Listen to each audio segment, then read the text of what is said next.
Krásný den přeji. A při prvním rozhovoru teďka se akorát snažím tady spojit s Katarínou Majerovou, s kterou bych dnes ráda udělala rozhovor. A teď akorát by se nám mohlo zadařit tak s ní navázat kontakt.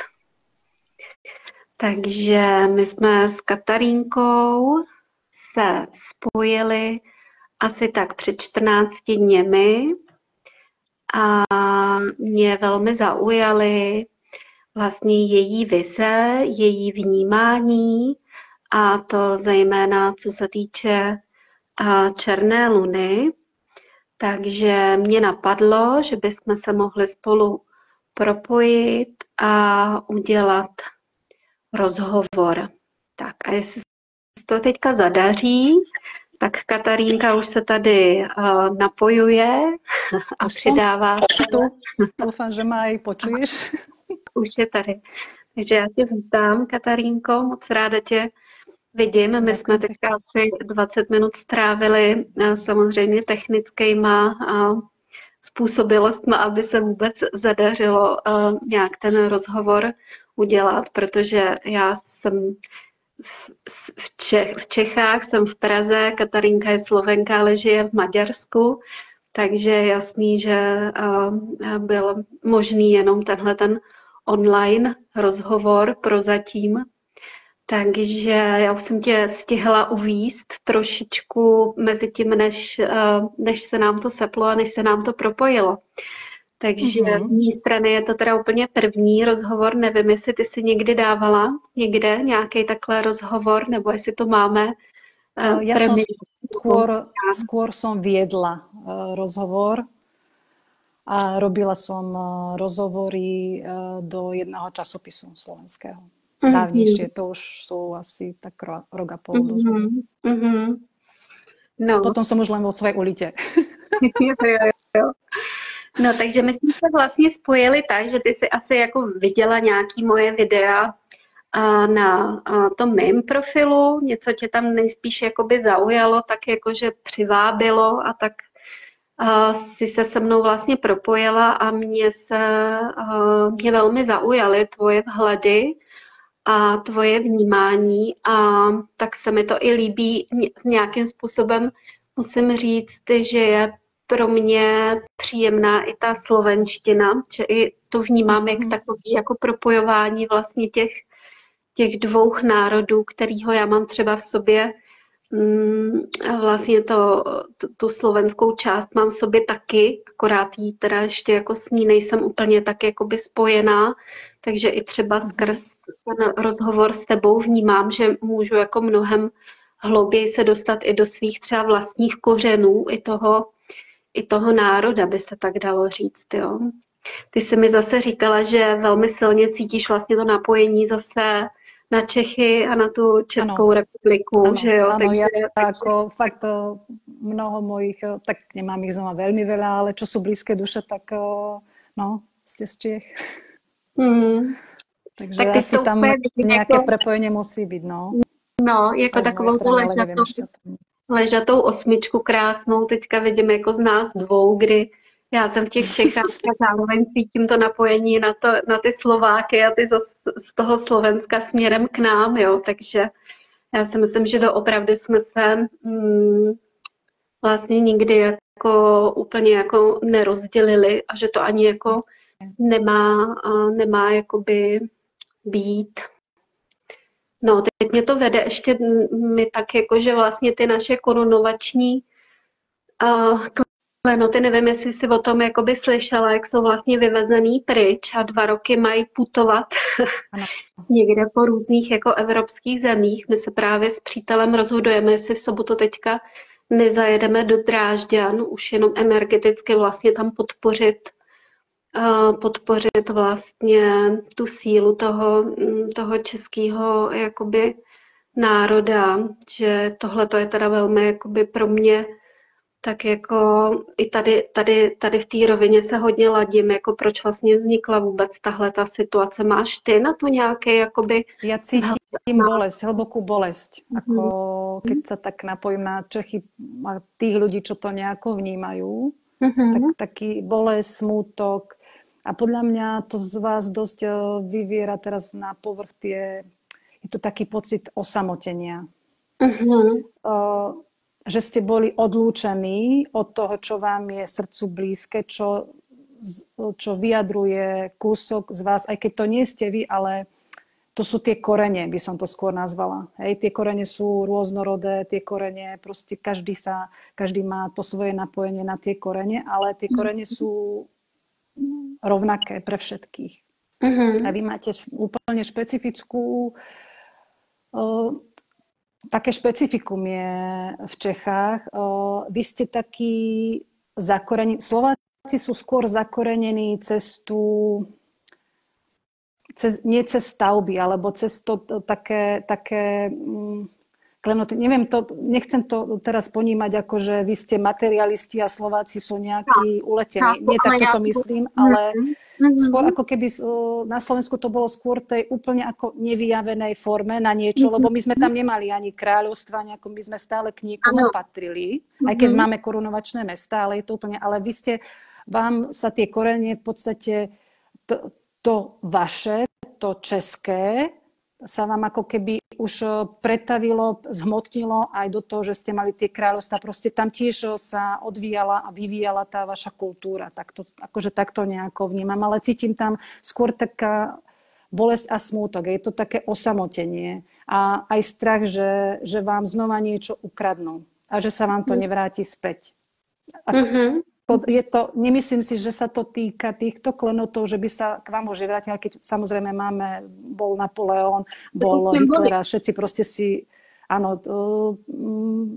normálne sa vykuchali tie všetky hroby a tie všetky pamiatky a oni si to zobrali, však prečo Louvre je plný takých krásnych vecí, lebo proste Napoleon a všetci potom ostatní. Ale ja si myslím, takto cítim, že nemusíte mať strach. Skôr vás to teraz asi bude viesť k tomu, aby ste v sebe oživovali to, čo vo vás tie klenoty vzbudzujú. Aby ste to uchovávali, aby ste to hľadali sami sebe. Pretože je krásne, že máte tie klenoty. Určite sú nielen ako fyzické, ale sú aj symbolické. Ale vy sami ako Česi musíte aj počas tých 2 rokov, kedy ich nebudete mať fyzicky na svojom mieste, tak v podstate sa môžete s nimi prepojiť, lebo stále to vo vás je. Takže môj brat, toľko. Tak je to hezký, jak to říkáš, protože zrovna takhle to cítím, ale cítím to až teď momentálně, jo, protože já jsem se vlastně o tom, že budou pryč 2 roky, ty klenoty jsem se dozvěděla až včera, z jednoho příspěvku a až v tu chvíli mě to dovedlo přesně tady do toho poznání, že to je proto, že ty 2 roky my jako Češi máme najít ty klenoty jakoby sami v sobě.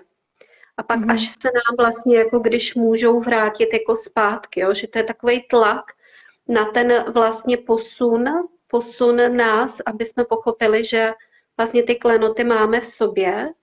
Já jsem o víkendu byla ve Znojmě a když jsme tam vlastně přijeli, tak jsme ulehli v autě a jsem zavřela oči a najednou jsem měla ty klenoty jakoby před očima. A já jsem neznala ten historický, že to jsme se dočetli až potom druhý den, že vlastně Karel IV. Zrovna vlastně i kolem toho 14.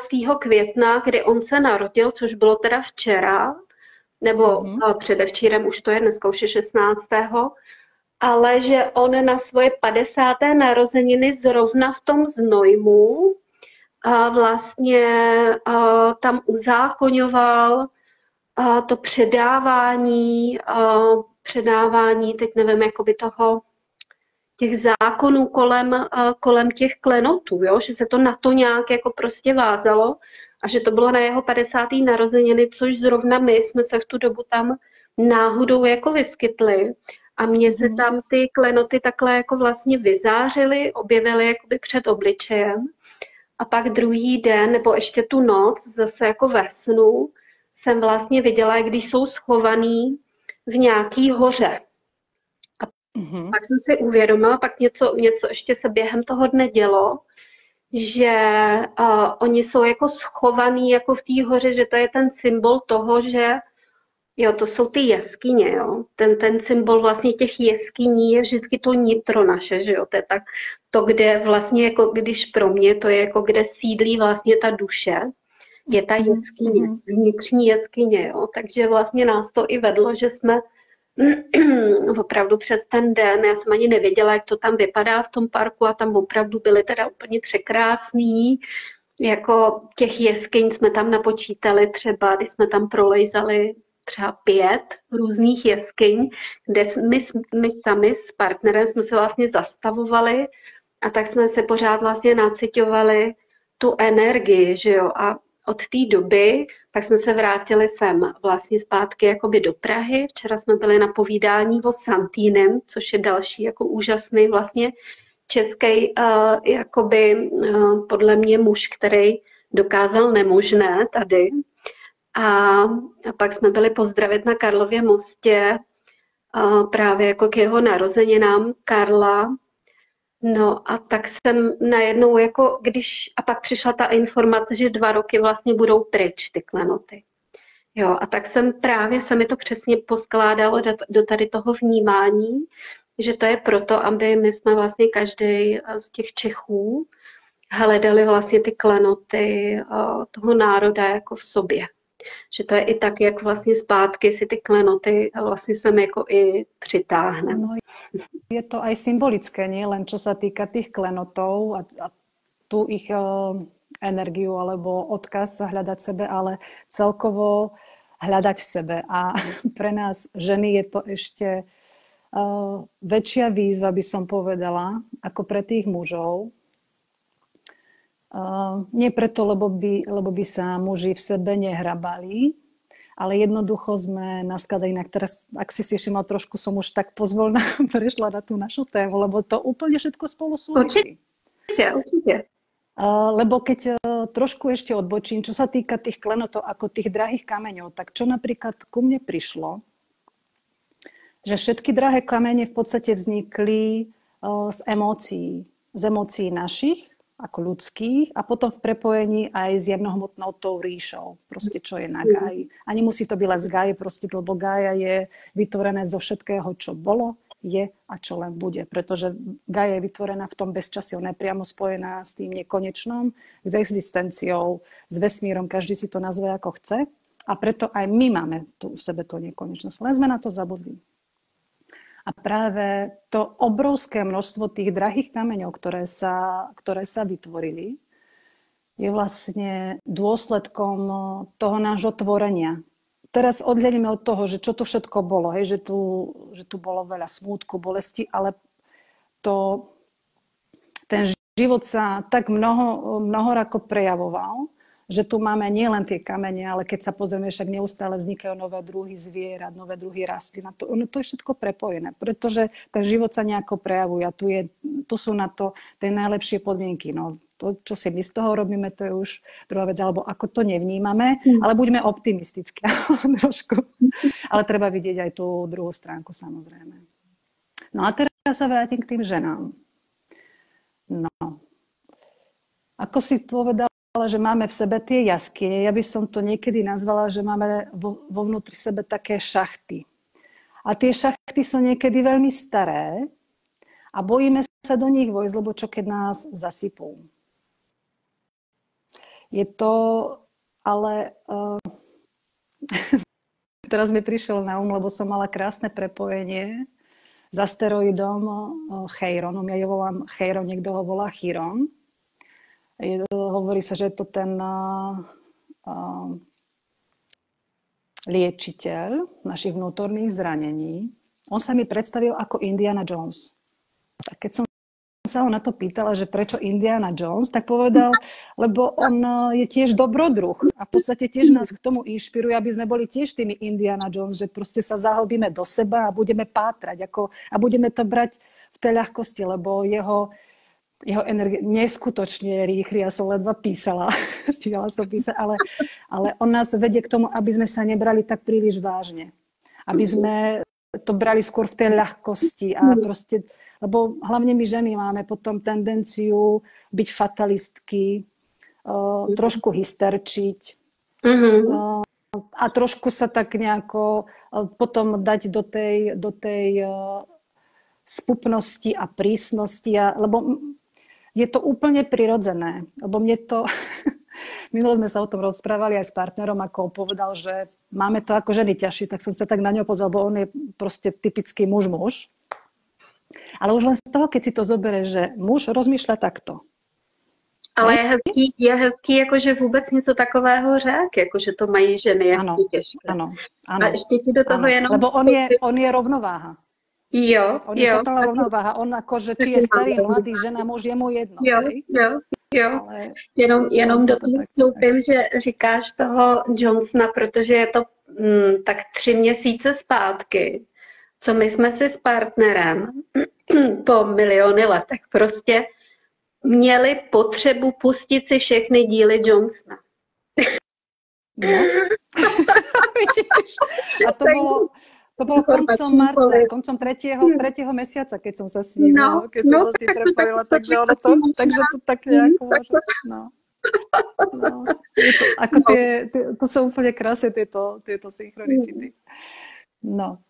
Takže keď sa povedal, že muži rozmýšľajú takto, tak samozrejme u nich je typické aj v ich duchovnom, ja to nerada síce hovorím, že duchovný vývoj, lebo to je niečo, že nejaké zasvietenie. Ja myslím duchovný vývoj ako cesta k sebe, hej? Cesta k tej pravde, že sa zahlbíme viacej do seba. Nepotrebujeme žiadne praktiky, ani zasvietenia, nič podobné, aj keď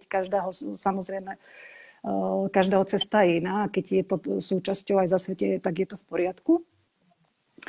No a preto sú chlapi schopní kvantových skokov, čo nám, ženám, sa deje iba občas. A to kvôli tomu, lebo my sme takto, hej? Takže my ako ženy v sebe nesieme princíp harmónie, teda tej prepojenosti. My všetko prepájame, hej. Neexistuje to, čo je iba logické, že by to nebolo aj v tej pravej hemisfére. Akože nám to všetko dáva zmysel, lebo ideme do hĺbky. My sa vždy vnárame do hĺbok. Chlapi znova pozerajú do diaľky, čo sú tiež hĺbky, len inak.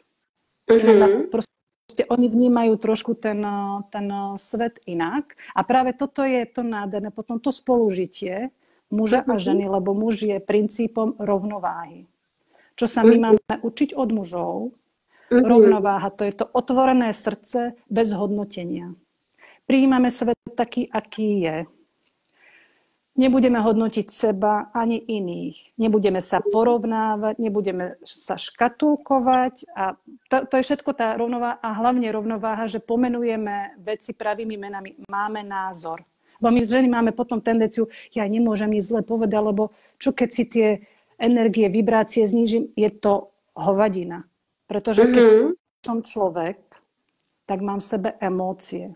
Ako také ich potrebujem nejako zo seba vydať von, lebo keď ich zo seba neprejavím, tak sa otočia proti mne. A časom už aj proti okoliu. Lebo to je tá deštrukcia, ktorá uzatvoríme ten život v sebe.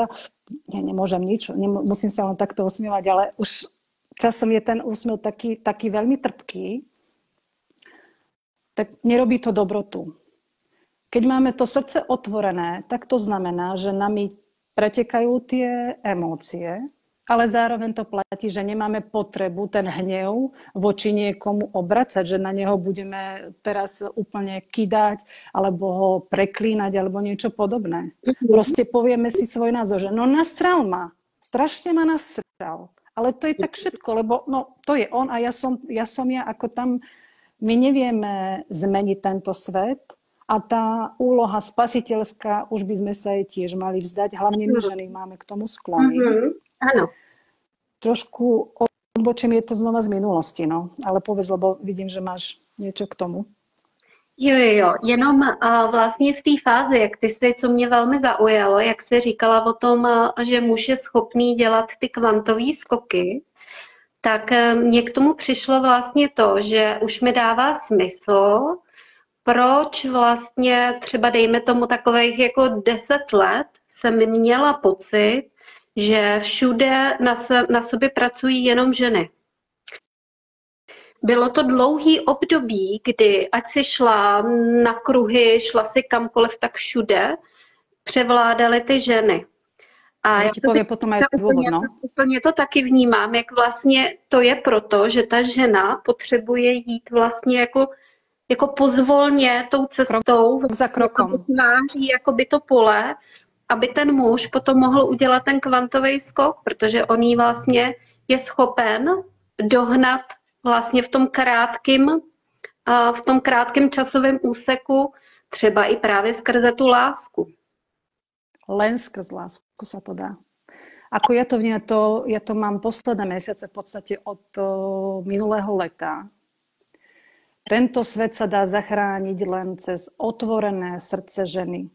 Žiadnej vedmy, čarodice, tej obyčajnej ženskosti, tej nehy, krehkosti, citlivosti. Úplne to materstvo, aj keď tá žena nemusí mať dieťa. To vôbec nejde o to, že má fyzicky aj dieťa, ale že sa v nej zrodila tá túžba prejavovať skrz seba ten život, žiariť tým životom a tým inšpirovať ostatní, aby tiež našli v sebe ten život, tú túžbu žiť. A tým pádom, že to ženy urobia, tak pomôžu tým mužom tou láskou, opatierou o nich, aby si znova otvorili tie srdcia, lebo stalo sa to ten prvotný popud k tomu, aby sme si všetci uzatvorili srdcia, bolo, že sme nemohli žiť spoločne ako partneri a že sme prišli o svoje deti. U nás žien je to ešte o to tragickejšie, hroznejšie a mučivejšie, že nám častokrát zobrali deti ešte keď bolo v lone. Ale vôbec nedovolili, aby sme to dieťa vôbec mohli mať, aby sme mohli vôbec počať to dieťa. Takže teraz trošku do teórie, len aby som to vysvetlila, ako to vnímam. Ja to vnímam, že máme 3 základné také energetické centrá v tele. Máme hlavu, hej, to ide v podstate od krku nahor, hej. Tam máme aj tú šišinku, ktorá je v podstate bod, nebod, aj keď ju máme akoby fyzicky ako to tretie oko, ale to je v podstate to priame napojenie. Je to ten náš prototyp, praprincíp toho Fénixa. Fénix je v podstate ako keby symbolom tej dimenzie poznania a múdrosti. Ja sa vyhýbam tu Akáša, lebo ja Akášu nepoznám. Ja poznám iba dimenziu poznania a múdrosti, ktorá je vo všetkom. Do nej sa nevstupuje a nevystupuje, pretože tá je vo všetkom, lebo život ako sa prejavuje, tak on je vlastne tou otvorenou knihou múdrosti. Takže to máme to jedno. Potom máme centrum srdca. Tam patrí naše fyzické srdce, energetické srdce a u žien tam patrí aj lono. Je to spojené. Musíme to mať spojené, pretože to lono, aj srdce, prsia, energetické srdce vytvára spolu to centrum ženstva a materstva. Nedá sa to oddeliť. Takže my ženy nestačí, že budeme len prečisťovať to svoje srdce. Musí to byť spojení aj s tým lono. A potom sú ešte, to je tretie centrum, ja to vnímam, že to na pete. Bereš to luno jako tu druhou čakru teda? Luno jako bereš jako tu druhou čakru, anebo jenom fyzicky to myslíš jenom jako... Aj druhá čakra. Ja to mám trošku iné, lebo ja vnímam, že máme 9 základných čakier. Jo, to souhlasím. Máme dve na chodidlách, ja ich cítim hlavne na petách a potom je tá sexuálna, to sú akože prvé 3. Potom máme tú solárnu čakru, máme srdce a energetické srdce, hej, ľudské srdce energetické, ktoré vytvára obrovskú špirálu, ale spolu s tou solárnou v podstate, ale to sa nedá oddeliť, znova ani solárno nevieme o tej sexuálnej oddeliť, akože ja to nehovorím teraz, že je tam sek. To je vždy o prepojení. Aj hrdelná čakra, ona v podstate nám komunikuje so všetkými našimi čakrami. V podstate každý por na našom tele je čakra, keď sa to tak, ale aby sme tomu ako lepšie nejako porozumeli. A potom je tá tretia, to máme hrdelnú, tretie oko a tá korunná čakra. No. A preto je teraz dôležité, prečo som to začala hovoriť, že máme tam aj to lúno, tú maternicu, že tam je to v podstate spojené s tými našimi deťmi, potratenými, umúčenými, odobratými. My si ani nevieme predstaviť, koľkokrát nám tie deti zobrali. Všetko sa to začalo tými deťmi, tou rodinou. Nesmeli sme byť spolu s tými svojimi mužmi. Mne to prišlo aj tak, že dvojplameňom bolo odopierané to, aby mohli spolu žiť. A potom, keď sa aj stretli v nejakej inej inkarnácii, nedokázali spolu žiť kvôli tomu, lebo mali veľmi silnú, tak bolestivú spomienku, že ich to jednoducho od seba odpojilo. Proste nedokázali ten smútok, tú bolesť nejako prekonať, alebo to spolu nejako vyliečiť. Ale teraz sme v dobe, kedy sa celá Gaia, v podstate ako keby celý tento pozemský život, aj astrálny, ocitol v tom procese smrti. Smrť nie je tá fyzická, aj keď aj to je toho súčasťou, ale smrť znamená to minulé. Teda je potrebné, aby sme pustili smrť aj do toho svojho lona. Vyplakali všetky tie slzy. Smútili, boli osamotené, cítili bolesť, zrady, pomsty, zneužívanie. Lebo prečo sme nemohli mať tie deti? Pretože nás presvedčili k tomu, že je nejaký iný, vyšší účel, pre ktorý sme prišli na túto zem. Ale keď si to tak zoberie, čo môže byť pre ženu vyšší účel ako to, že sa tvorí, že tvorí skrz samú seba život. Však máme to v sebe, máme to lono. Nevytvárajú sa niekde v laboratóriách tie deti. Tie deti vnímame, cítime ich už od prvých, ako len cítime, že to dieťa k nám chce prísť, lebo už aj také sú ženy, ktoré to vnímajú. Takže toto je pre nás veľká úloha, aby sme si prečistili to naše lono, no. A tam sú mne sa to stále točí okolo tých detí. Ale keď dokážeme, lebo keď sa budeme vedieť zbaviť, keď dokážeme uvoľniť všetku tú emočnú vrstvu, čo tam máme, lebo my sme normálne pochovali same seba zaživa. Lebo museli sme to v sebe pochovať všetko, pretože sme nemali inú možnosť. Ináč by sme neprežili. A toto sú tak ťažké ťarchy, ktoré máme na sebe, ale teraz máme krásny čas na to, aby sme sa toho nejako zbavili, aby sme to uvolnili. A když se tě zeptám, ta černá luna pro tebe je spojená s ženskou dělohou a s tím srdcem, nebo je to jiné téma, jinak, nebo to je to na sebe navázané? Je to všetko prepojené, ale áno. Ona v podstate čierna luna, tým, že to bola pôvodne tá luna vnútornej zeme, kde v podstate vnútorná zem je vlastne ako keby prototyp toho života na zemi, lebo tam je všetko v tej také harmónii, všetko má svoj zvuk, lebo všetko vydáva svoj zvuk a tam je to tá prepojenosť, ako by sme mali žiť aj tu. No ale keď potom prišlo to, čo prišlo a niekto si zmyslel, že on si chce život tvoriť podľa seba, on si bude vytvárať taký svet, aký on chce, tak bola tá vnútorná, teda luna vnútorné zeme zničená, pretože luna vo všeobecnosti je akýmsi satelitom, vysielačom, kumulátorom energií. Preto je aj naša luna na nás má taký obrovský vplyv, pretože ona je akýmsi zrkadlom toho, čo máme v sebe. A je to podľa tebe přírodní jakoby satelit, anebo byl něký? Mne to tak došlo, že je to umelo vytvorené, ale nie umelo ako v laboratóriu. Akože bolo to vytvorené z nejakého dôvodu. Presne to, lebo luna ako taká v sebe udržiava slnko, slnečné lúče, teda energiu slnečných drakov. Takže v podstate na nás vplýva aj ten vplyv tých slnečných drakov, ktorí sú priamo spojení s tým nekonečnom, s tým vesmírom, s tým centrálnym slnkom, čiernym slnkom, každý si to môže nazvať ako chce. Tak v podstate ona uchováva aj tú energiu toho slnka, tá luna, akákoľvek, v sebe a tým v podstate vyživuje tú energiu vlastne vysiela neustále. Ona stále, to je ako keby taký skladník, by sa dalo tiež povedať, tá luna. Hej, tam kumuluje v sebe tie energie, prenáša ich, splýva to v nej, ako ona je ako taký živý organizmus, by sa to skôr dalo povedať. Nie je to niečo umelé, že tam život nie je.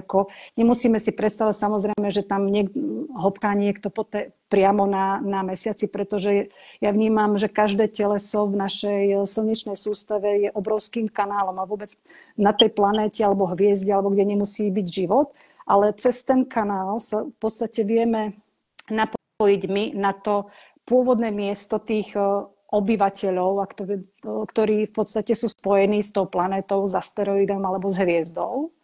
A samozrejme, buď sa oni s nami spoja, alebo my sa môžeme s nimi. Len to bolo všetko také popretrhané. My sme tým, ako sme si uzatvorili svoje srdcia, trošku sa vrátim k tomu, lebo sme cítili obrovskú bolesť, nemohli sme byť samé sebou. Teraz znova to trošku na ženy dám. Tak to je vlastne prvý krok k tomu, že sme si uzatvorili srdcia, že sme si uzatvorili aj svoje napojenie. Nechceli sme vedieť, kým sme. Chceli sme zabudnúť na to, kým sme.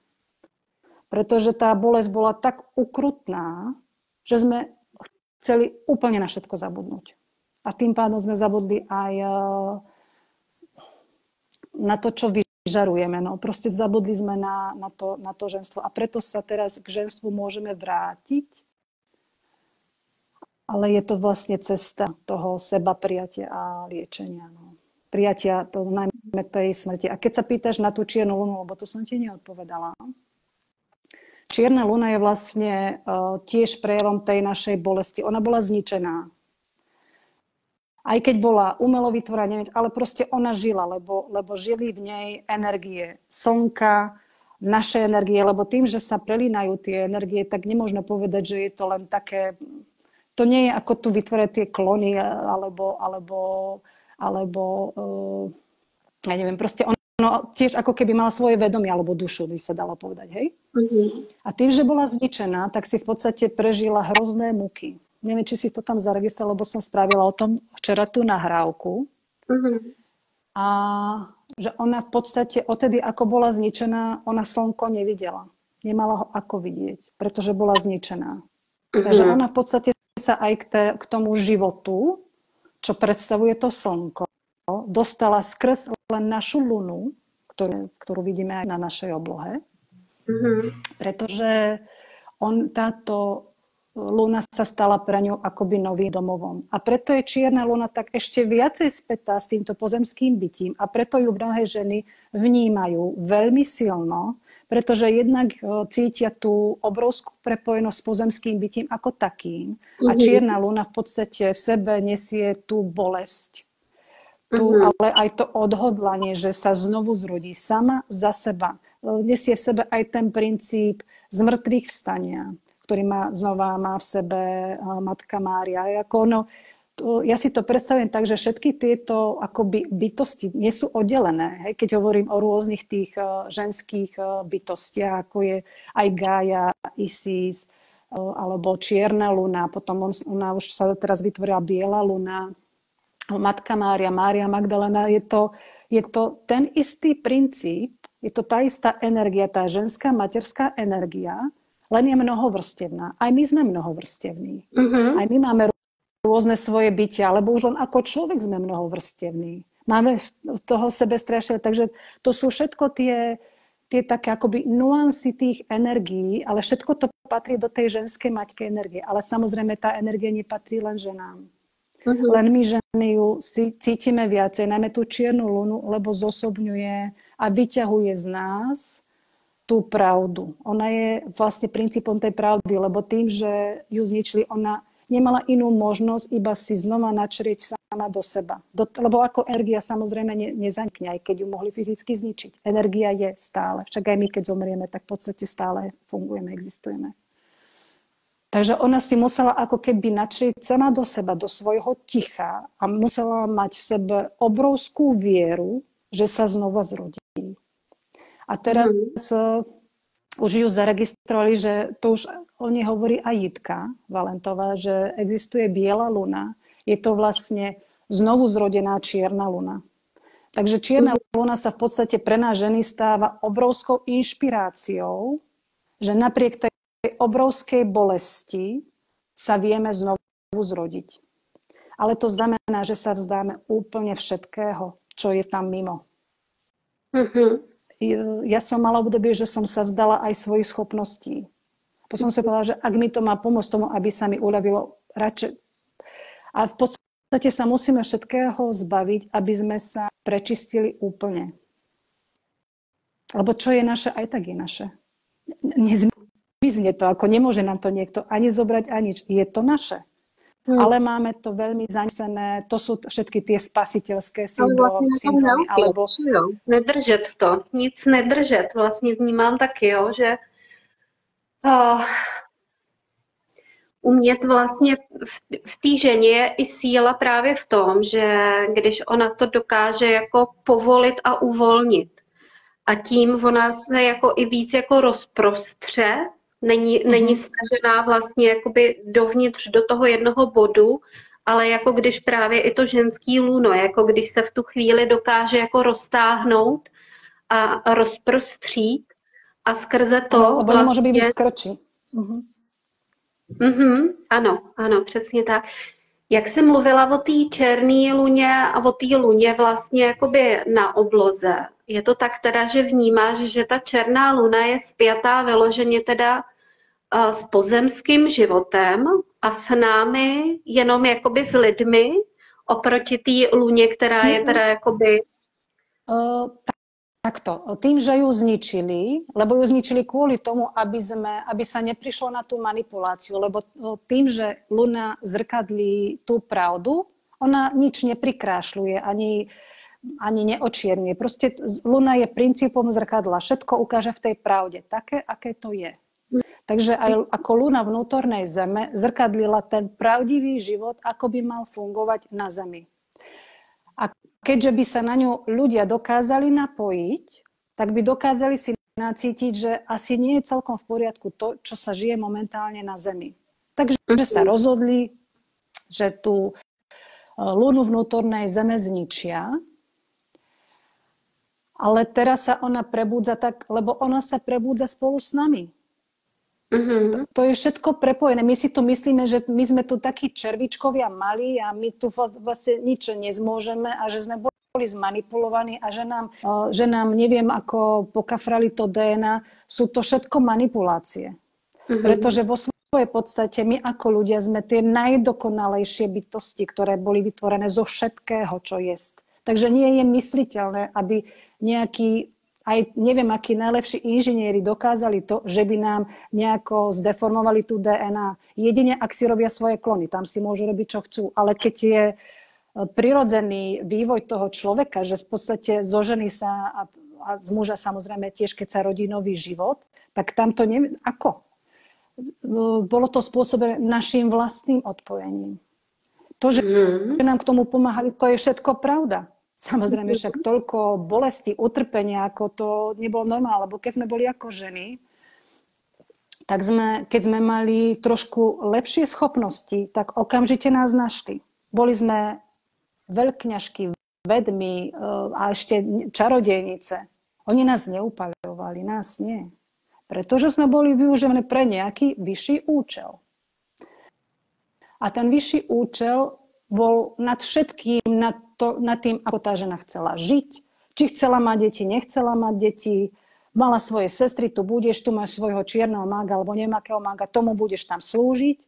Lenže my sme tak uverili tomu, pretože to bolo krásne, lebo naozaj vyvanuli sme sa stále niekde tam inde a my sme všetci, a teraz to povie vo všeobecnosti, my sme zabudli byť človekom.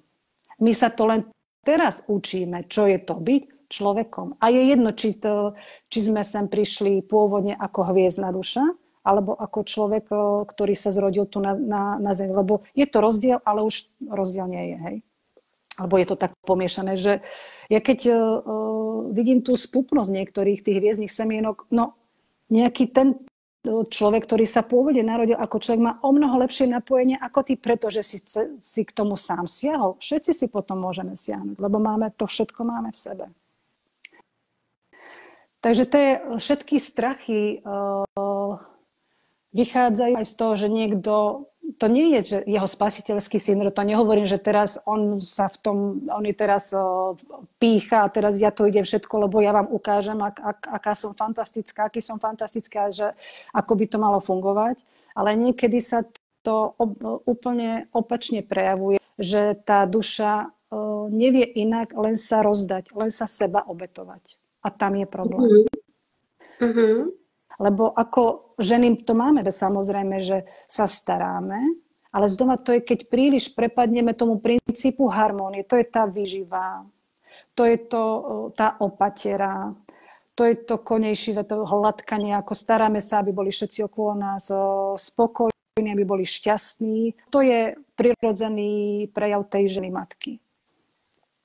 Ale preto je potrebné, aby sme si otvorili aj to srdce a vpustili všetky tie emócie do srdca a dovolili si byť aj smutné, aj krehké, aj si povedať, že toto už nebudem robiť, pretože ma to ničí, pretože je toho na mňa príliš veľa energeticky a otvoriť sa tej hojnosti, lebo my sme boli naučené, že sme boli tvorené, teda tvorené tým, že nám niekto povedal, rob to takto, lebo takto to vieš najlepšie.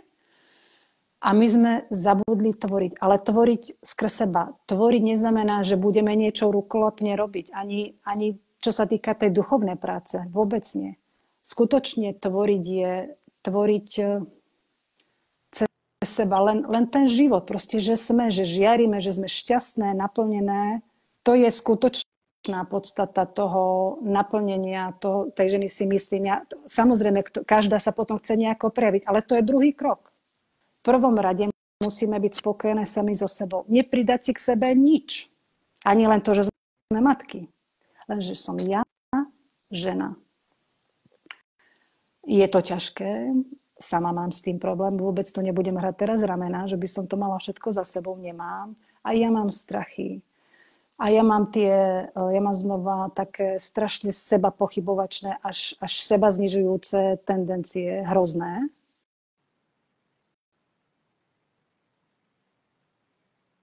Teď jsi se mi asi zasekla na chviličku. Já možná, počkám, jestli se mi chytíš zpátky. Mě tam, když se vrátím malinko zpátky, jo, už jsi se vrátila. Ano, já současně si to rozprávám. Jo, určitě. Já bych chápu všechno to, co jsi teďka jakoby říkala, vnímám, ano. A co mě tam velmi jako brnklo a zaujalo, když jsi se bavila, vraťme se jako kousíček jakoby zpátky v tom hovoru, když jsi mluvila o tom, že nám nikdo teda vlastně, že nás nikdo nepozastavil, že jsme to teda všechno si udělali jakoby sami. Takže ty nevnímáš, že by naše DNA byla jakoby upravená nějakýma silami jakoby zvenku, že jsme si to teda jakoby udělali my sami?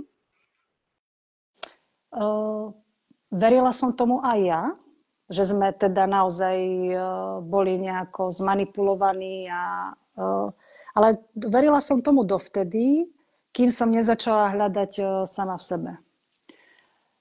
Lebo to skutočné napojenie nájdeme len v sebe. Nikto nám ho neukáže. My sa môžeme napájať cez niekoho na tie najkrajšie energie. Ale pokým to nejde cez nás, tak to nie je naše. Ja teraz nehovorím nič, lebo naozaj môžu byť obohacujúce také prepojenia. Ja hovorím, že nie.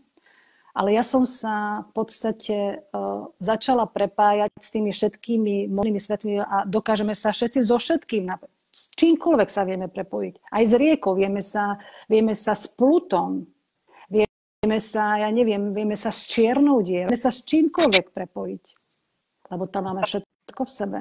Práve kvôli tomu, že Gaia ako taká bola vytvorená v tom bezčasí. Môj čierny drak mi to vysvetloval, že v podstate my sme ako guľa Ale tuto je, akoby v strede je tá obytná zóna, akože kde žijeme. Nad nami je tá kupola, ktorá mala byť pôvodne pre nás ochranná, ale bola zneužitá. Takže tuto vlastne je kúsok tej odpovede, že prečo máme pocit, a niekto to v nás potom aj umocňoval, že nám niekto kafral do našej DNA. Jednoducho sme boli pod kupolou. My sme si vytvorili väzenie z tejto zeme. Ale to znamená, že tu museli zostať aj tí uzurpátori. Tiež to musia byť. Tí dakedy v podstate. Lebo to boli všetko hviezdne duše, alebo aj ľudia, ktorí sa dostali niekam inam.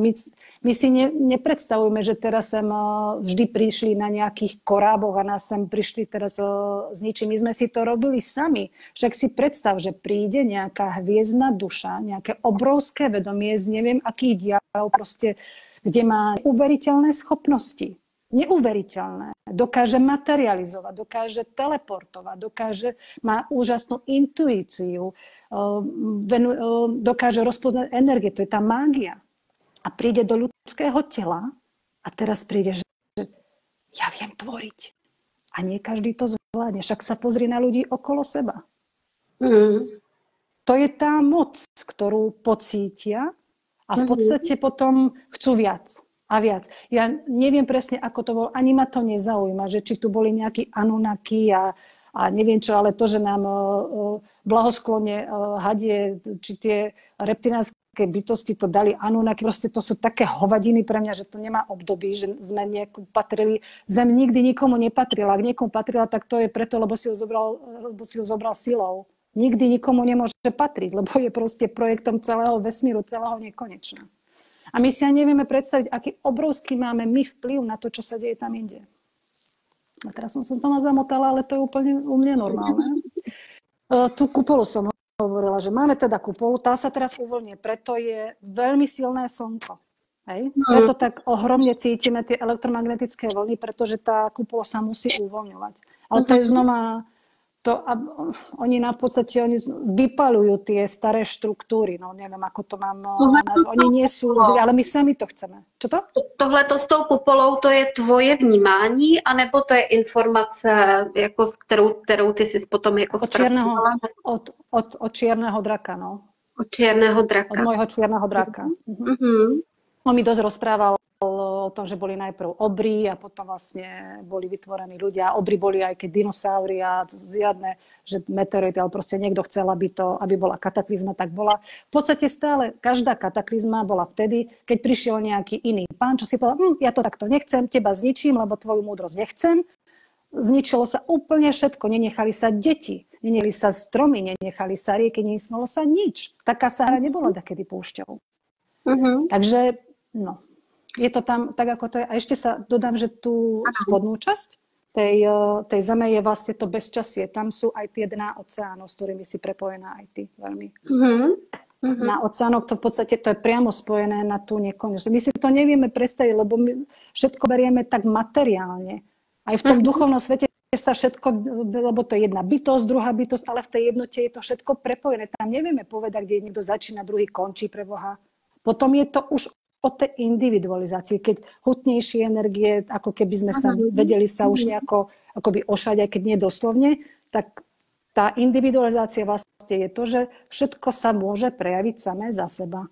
A toto sa musíme mnohí naučiť, že sme tu každý sám za seba. Nezachránime, môžeme prísť tej jednoty, ale tu je každý sám za seba a každý si musí zožať to, čo si zasial. A to nie je žiadna ani vyhrážka, ani je to proste suché, konštantné, je to fakt. Každý sme sem prišli sami za seba. Ale tým, že sme prepojení, tak v tej spolupráci, v prepojení sa toho deje veľmi veľa. Ale tá skutočná spolupráca nemusí byť o spoločných zámeroch. Ani v rovnaký čas to nemusí, lebo sme v tom bezčasí. Tam se ti vnímáš to napojení skrze ty vlastně draky a skrze, ty se hodně členíš teda k tomu černému drakovi, jsi mi říkala. A vnímáš třeba teď, letos, že tím, že jsme v té energii toho draka, jakože i jako se týče toho zvěrokruhu, že vlastně letos vládne ten drak, takže má to z tvýho hlediska jakoby ten vliv, jak na to tvoje cítění k propojování se s draky, tak na to, že ty draci tady pomáhají silněji vlastně třeba jako tvořit, jako pomáhat v tom, aby třeba tak, jak jsi mluvila o té kopuli, o tom slunečním záření, že teda jakoby rychleji proniká a tohleto. Jakou úlohu ty draci podle tebe v tom letošním roce jakoby mají? Tak bych asi řekla. Oni majú takú úlohu, budeme ich tak hlboko vnímať, ako sa tomu sami otvoríme. Takže vôbec podľa mňa nejde o roky, že či je rok draka, alebo nie je rok draka, ale o to naše otvorenie sa. Pretože tým, že je všetko v tom bezčasí, ja to poviem na príklade na sebe. Keď sa s niekým prepájam sa občas aj so šamankami. A nikdy neviem povedať, že či tá šamanka už žila, alebo bude žiť, lebo je to v tom bezčasí. A rozprávame sa spolu a keby aj momentálne možno, lebo mám jedno prepájať s takou aborigénkou, to je Austrálčanka domorodá, tak ja neviem, či žije teraz. Možno, že žije aj teraz. Ale keby žila aj teraz, nie je potrebné, aby sme sa v rovnaký čas stretli a napojili. Teraz telepaticky sa ideme prepájať. Hej? To skutočné prepojenie sa deje v tom bezčasí. Hej? Preto čas bol umelo vytvorený konštrukt. Ten bol fakt umelo vytvorený konštrukt. Je jasné, fungujeme nejako, že máme kalendáre nejako čas. Ja sa tomu nevyhýbam, ako však som tiež človek a potrebujem aj spať, aj byť bdela, takže to je úplne v poriadku. Ale s čím je problém, trošku odbehnem, ale vrátim sa k tým drakom, je, že sa my stále napájame na nejakú časovú os. A to je podľa mňa problém. Prečo sa vyzdvihuje iba staroveký Egypt, Mezopotámia? Prečo sa nevyzdvihujú pozostatky, čo našli na africkom kontinente? Prečo je Afrika stále daná ako malinký, najmenší kontinent, keď je najväčšia?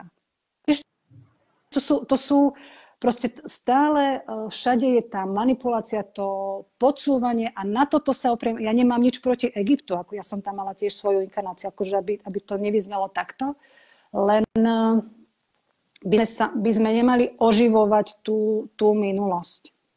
My ju musíme prečistiť, my ju musíme pochopiť, potom ju pustiť, ale už sa ňou neidentifikovať a nechcieť byť nejaká veľkňažka, ktorá bola dakedy v Egypte.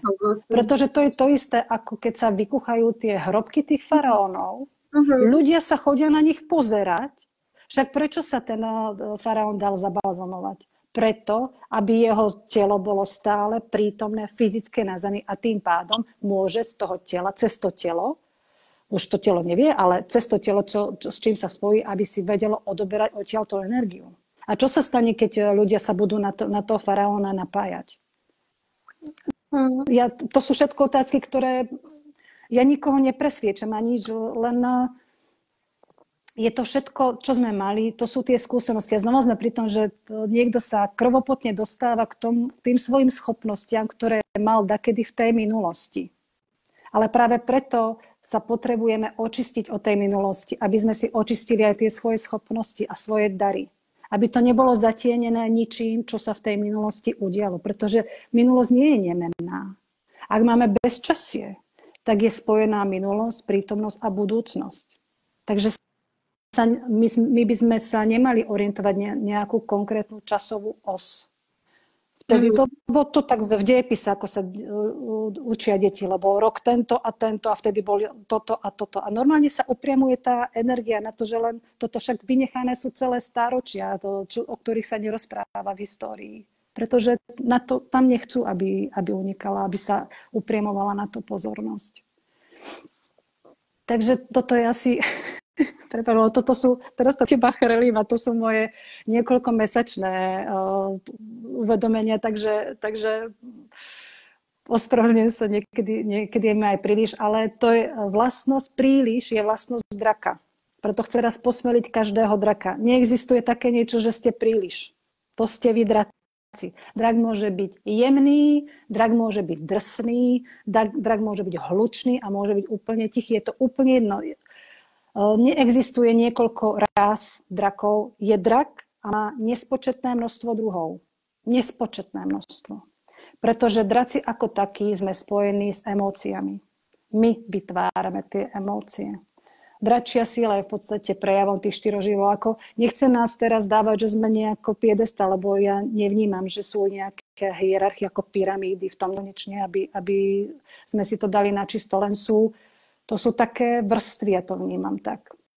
Že sú tie najširšie vrstvy, kde sme v tej jednote, kde nevieme, kto je kto, pretože sme tam všetci spojení. A potom pomaličky ideme hutnejšie. Nejdeme dole, len sa to tak individualizuje. Prepája sa jedna energia, sa prepája nejakou ďalšou. No a tam majú draci nezastupiteľné miesto a práve preto boli draci očierňovaní, najmä tu na západe. Veľmi boli očierňovaní. Boli za všetko zodpovední a nechcem nikomu akože brať jeho názor, ale je úplný nonsens, aby sa prirovnával drak k reptiliánom. Akože to je úplný nonsens. Pretože, lebo drak je drak a had je had, alebo proste jašter je jašter. Sú jašterie, hadie a krokodílie bytosti, to je proste tiež nejaká rasa. Sú horkokrvňáci. V podstate nie sú zlí, len zabludili, totálne zabludili, akože to degradovali, by sa dalo povedať, hlavne tí, čo zostali tu na Zemi. Mm-hmm. A je to proste niečo úplne iné ako draci. Draci vo svojej podstate nám teraz, no samozrejme pomáhajú nám, pretože máme tu hlavne tie 4 živly, ktoré máme. Ja ich vnímam, že je to dračila. V podstate aj naša tá elektromagnetická mriežka, ktorá je na Gáji, to Marciniak ju nazval, že je to žijúca knižnica, tak tá je v podstate tiež prejavom dračej sily. Tá žijúca knižnica sa prebúdza, ožíva vďaka nám a vďaka stromom, proste, ale teraz to orientujem v prvom rade nás, pretože počas tej doby temna, ja to tak nazývam, bola vytvorená umelá mriežka. Tam sa zakvačili v podstate tie naše spomienky, preto mnohé spomienky nemusia byť naše. Ale ja to poviem tak, ako to cítim, že tiež tam bola použitá umelá inteligencia. Proste normálne ako nejaký software, program a teraz teba tam zaháčkeme. Takže film Matrix je, no by som povedala, nie je to celkom pravda. Nežijeme, že by sme boli len umelo vytváraní. Ale ako tá pointa, niečo z toho tam to je proste, lebo tá naša energia, my si nevieme predstaviť, akú má naša energia, silu a emócie najmä. Chceš niečo povedať? Počúvam. Jenom jsem chtěla zeptat, jestli máš pocit, že ty draci jako bytosti tady někdy na planetě byly opravdu ve fyzické formě, anebo to vždycky byla jenom jako energie? Áno, ja mám jedno svoje bytie. Ešte to neboli ani obry, ani ľudia, ani nič. Mm-hmm. A my sme sem v podstate prišli, to bol princíp akoby dvojplameň, aby sa dalo povedať. Lebo my sme jednote s čiernym drakom jedno, aj akože my sme neoddeliteľní. Ani sa nedá povedať, že by sme boli muž, žena tam, lebo to je proste jedno, tam neexistuje nič oddelené, žiadne energie. V tých individualizovanejších formách je on čiernym drakom a ja som takou čiernou, to, čo si mi vytiahla tú baste, tak to som sa zasmiala, lebo to je jedna z mojich aj inkarnácií, aj čo mám napojenie na Sirius. Tak tam som čierna mačkovitá bytosť, ale ja som na tom Siriuse, ktorý nie je vyjavený, nie je vytvorený. On je akoby v tej čiernote. Ale on v podstate, tie bytosti, ktoré sme tam, dávame pozor na tie, poviem to, na ten zrod života, že chránime napríklad nejaké planéty, alebo čo sa akurát rodia, kým počas tej hibernácie, lebo keď sa tvoria, tak ako keby hibernovali. Hej? To je ten prirodzený taký spánok, že to je úloha týchto mačkovitých bytostí. Tam nie len tohto, ale toto je v podstate jedna z nich. No a ja som bola na Zemi, ale nie ako tá mačkovitá bytosť, lebo tie sú humanoidné, ale som ako shapeshifter, som sa vlastne vtelila do toho čierneho draka, ktorý tu poletoval.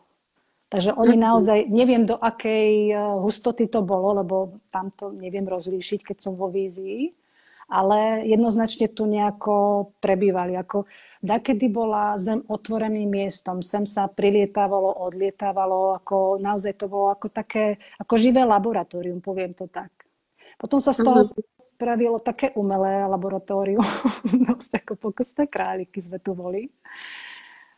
Ale treba to brať, že to je minulosť, hej? Akože, lebo tým, že budeme stále posilovať to, lebo čo nám spravili, tak posilujeme znova to, že sme rukojemníci. Nie sme rukojemníci. My sme slobodní, len si po tú slobodu musíme siahnuť sami do seba. To je asi prvoradé. No. Takže na toto si pamätám, ale napríklad v tom období, tak asi to už muselo byť nejako hmotné. Sem prichádzala aj jedna taká rasa hlodavcov, boli veľmi nepríjemní, a kusali. A keď kusli, tak proste bolo to veľmi, veľmi nebezpečné. Takže už asi nejaká taká fyzickejšia forma to musela byť aj tých drakov, keď sme tu vtedy boli. No a ešte chcem možno povedať, lebo tomu ma to vedie, že keď sme stvorení zo všetkého čista, že máme vo svojej DNA všetky tie rasy, ale nie vlastnosti. Hej? Nie vlastnosti. Tie vlastnosti vlastne už len sa vytvárajú prostredníctvom toho života, ako sa prejavujú na tých bute alebo proste na tých rôznych miestach. My sme vytvorení z tých čistých génov. Proste my máme v sebe aj toho reptiliána, aj toho potkana, ale máme aj vtáčie bytosti, hmyzie bytosti, dračie bytosti. Proste my sme vytvorení zo všetkého. A ono sa to stále prelína. Možno to, čo nebolo vytvorené, ale sa vytvorilo neskôr, tak už aj to je našou súčasťou. Je to nekonečno má svoju logiku, len to nemôžeme vnímať pozemsky logicky. Hej, že je bod A, bod B a teraz minulosť, prítomnosť, budúcnosť. Takže ja keď som sa tomu úplne otvorila, ja som zabudla všetko, čo som sa kedy učila a úplne som si povedala, že otváram sa, nebudem nič hodnotiť, že to takto nemôže byť. Tak tým pádom mi začali tie synchronitici potom do seba zapadať. Prišla som, že tam je nádherná logika. Len netreba spájať s tým, ako je tu na Zemi. Lebo my si to všetko aj v tom duchovnom svete si všetko spájame cez tú hmotu. Lebo to je jedna bytosť, druhá bytosť a všetko oddelené. Áno, my sme tu na tom najoddelenejšom mieste, ale tak to proste nefunguje. Tá prepojenosť je v niečom úplne inom. Prepojenosť je tým, lebo proste splývame. My Gaia je nami, ako my sme aj tým vetrom, aj tou zemou, my so všetkým, lebo komunikujeme navzájom. Proste tie energie sa neustále, či si to uvedomujeme, alebo nie. No. A ty neviem, či si chcela ešte o tých drakov, ale to môžeme na budúce, lebo to je tak obsiahla téma, že ty sama si krásnym drakom. Ty si nádherným drakom, takže o tom môžeme inokedy, lebo sme otvorili veľmi veľa tém. Ináč ja mám ešte okrem tej čiernej luny mám ešte jedno video na tom svojom YouTube kanále a tam hovorím aj o tom, čo je rozdiel medzi tým napájením, čo ja robím, astrálnym cestovaním a trošku je tam aj o histórii, takže ak to niekoho zaujíma, môže si to pozrieť. A je to Mama Naki. To je moje duchovné meno. Ano. Nie preto, že by som bola nejaké, len to je proste to, kým som, tým zvukom tam všade. Nie len tu na Zemi, ale proste všade. A existují okolo tebe lidé, kteří to dokážou vyslovit? To tvoje duchovní jméno. Manaki? Maloma. Majú podľa mňa Maloma. Maloma. A to druhý? Manaki. Maloma Manaki. Dobře. Maloma Manaki. No Manaki to je meno tamto, tí perleťoví draci. No, to meno. Tak do příště, než se uvidíme, tak já Maloma Manaki se zkusím lépe nacvičit, aby mohla oslovovat tvým duchovním jménem. Pohodě, můžeš mají Katka klidně. Já jsem jako Katarínka, jako chceš. Jo, ale ne, mně se to líbí, protože já si myslím, že právě už je čas to nejenom propojovat, ale právě, aby se i urychlil, mám pocit, aby se jakoby urychlilo to dění tady k tomu propojení se svojí hloubkou, s tou podstatou té duše, pro každého z nás, tak vlastně nebát se jít s tím jakoby ven třeba až tak, jako kdy já jsem si vlastně to svoje, protože původně já jsem Alena a moje úplně rodné jméno je Letková. Pak jsem byla vdaná a pak vlastně, když jsem se jakoby rozvedla, tak jsem věděla, že už nemám nosit jakoby příjmení svého minulého partnera, že aby se mohl oddělit zcela vlastně jakoby to naše žití, abych i já jemu umožnila, aby začal, protože jsem vnímala tu svoji silnou energii, že bych mu stále vlastně nějakým způsobem zasahovala vlastně i případně do jeho budoucího vztahu. Takže jsem věděla, že se musím jakoby, že si chci, právě, že to je vlastně jméno mýho otce, to je ta slovenská část mě, tak on se jmenoval Letko. A já, protože jsem vlastně studovala si vyzařování těch jednotlivých písmen a zjistila jsem, že ta přípona ová nám, ženám tady v Čechách, na Slovensku a nevím, jestli ještě někde mají to ová, že na jednu stranu třeba to písmeno A má silné vyzařování energie a pokud vlastně máš málo, nemáš třeba tu samohlásku A ve svém jméně, tak ti chybí potom energie do života. Ale já tím, že jsem byla už Alena, jo, a Letková, jo, pak jsem byla i Melicharová, takže tam jsem měla dokonce, jo, že jsem těch A měla až přemíru, tak a i samo moje jakoby nastavení vlastně energie hodně jakoby kupředu, tak já jsem se tím životem vyloženě jako hnala. A naopak třeba to písmeno O a V, když jsme u toho, tak obsahuje v sobě právě to, že my ženy tady v Čechách a na Slovensku velmi často neseme obtíže a břemena, které vlastně jsou právě velmi jakoby hluboké a můžeme to brát do nějaký úrovně, jsem vnímala toho vývoje, jako to popostrčení do toho dělej ze sebou něco, protože ti není dobře. Jo, to jsou ty obtíže a pocit prostě jakoby tíhy, kdy ta žena vlastně nese jako tíhu karmu toho rodu a tak podobně. Ale pak jsem zase, pak už mě jakoby i přišlo, že vlastně jako že jako nemusíme pořád vlastně táhnout tu tíhu těch rodů, jo. Takže právě mě to vlastně dovedlo k tomu, že jsem si teda dala opravdu oficiálně svoje jakoby duchovní jméno a k tomu jsem odstřihla, jo. Takže to Maloma Manaku, řekla jsem to dobře? Manaki. Maloma Manaki, jako pro mě třeba prostě vhled do toho, že je realita, kde se vlastně už úplně jako přirozeně oslovujeme vlastně těmito jmény, kde vlastně už je odstřižená ta karma toho rodu. Což nechci jako tím říct, že ty naše rody nás samozřejmě svým způsobem vyživují, jo, tady na zemi.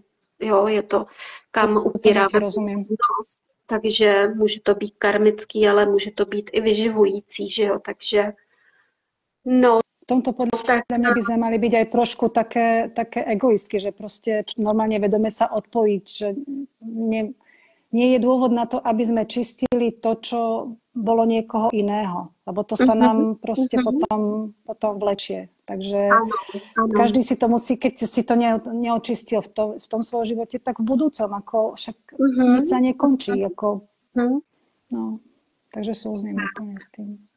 Takže já jako na to, že to byl náš jakoby první rozhovor, tak já jsem nadšená a moc se mi to celý jakoby líbilo a je dobře, že jsme otevřeli více, mi přijde jakoby více těch témat. Oni stejně na sebe všechny jakoby navazují a vnímám, že takhle jsme i dali možnost, že třeba nemuselo zaujmout právě, jako, že každýho, kdo to bude poslouchat, nezaujme všechno a odnese si třeba, teď jsem mluvila s kamarádkou a byla na 2hodinové přednášce a odnesla si z ní jednu větu, která v ní zarezonovala tak, že si s ní pracovala potom ještě prostě sama, jo, ve svý vnitřní jako terapii se sebou. Takže není potřeba přesně, jakoby, aby zaujalo vždycky všechno. Někdy stačí fakt jedna jediná věta. Takže jsem moc ráda, že se to celé uskutečnilo. Dneska je teda 16. května a my se tady ještě s Malomy ještě potom domluvíme, jakým způsobem, kdy, jak to zveřejníme, ale věřím, že se to k vám divákům dostane a věřím, že to nebyl ani poslední rozhovor s tebou a moc mě to s tebou bavilo. Díky moc, že jsi přijala. Ďakujem. Ďakujem, budem sa ja tešiť. A už budem menej rozprávať. Nesľubujem, ale... Já si myslím, že to je úplně úžasný, tak jak to je. Hele, akorát mi tady telefon ukazuje, že dochází baterka, takže úplně všechno je krásně. Ale moja horúci taky. No, tak jo, takže měj se krásný jaro ti přeju a diváci, jestli se vám náš rozhovor líbil, tak budu ráda, když budete lajkovat, sdílet, přijmete odběr a já teda Malomy i když budeš souhlasit, tak potom pod toto video dám i na tebe případně nějaký jakoby spojení, ať už právě na ty tvoje úžasný, vím, že máš skôr na tú stránku, lebo tam som. A teraz si mi dala odpoveď v podstate, že prečo už nefungujem pod tým oficiálnym svojím akože občianským menom, ale mám to všetko na tej svojej stránke. Zamilovať sa do života, ktorý žijeme, lebo no, tam je to čisté. Tam je to len čisto moje, no. Tam proste už nikto nezasahuje, tak žiadne rody ani nič, takže si mi dala odpoveď, dobre, nie som až taká egoistka, okej?